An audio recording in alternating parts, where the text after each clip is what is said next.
So, say I'm in the military and I'm facing, a special court martial that's pending. Like, how do I defend against that? Give me the steps on what we should, what are the things we need to do?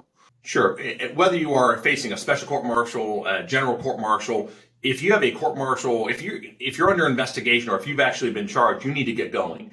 And when you talk about things that we can do, a good example that I'm working a case now out of Korea. It's a big brawl that happened out in Korea.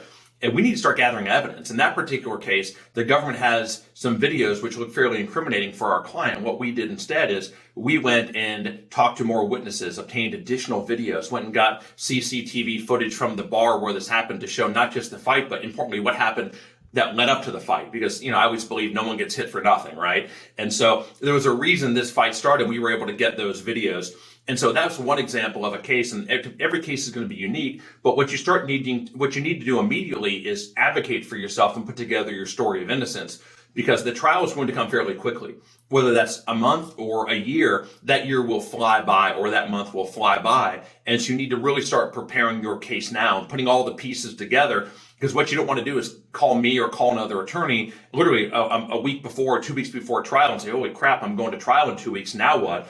Well, it's a lot more difficult to secure the evidence that may lead to your exoneration, or to get the witnesses that we need or the experts that we need and put the case together. So if you're under investigation, you really need to have someone that's representing you that's going to be proactive. And proactive can mean a lot of different things. In some cases, that's being very aggressive with doing an investigation. But in other cases, let's say your there's a lot of evidence against him, and we want to basically play full court defense. And so every case is different. A lot of times we'll want to, cut off all the oxygen to a case and not do additional investigation, because we know additional investigation potentially could be more incriminating. So each case is different. But the thing you can't do is nothing. I know that's a double negative, but you have to do something.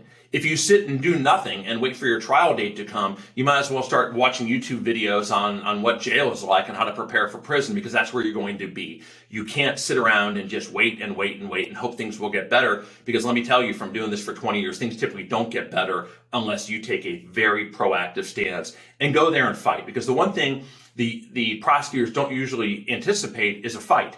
They oftentimes charge, several pages of charges, or you'll do something wrong and you'll have 6, 7, 8, 10 charges against you. What they will typically do that to get you to plead guilty.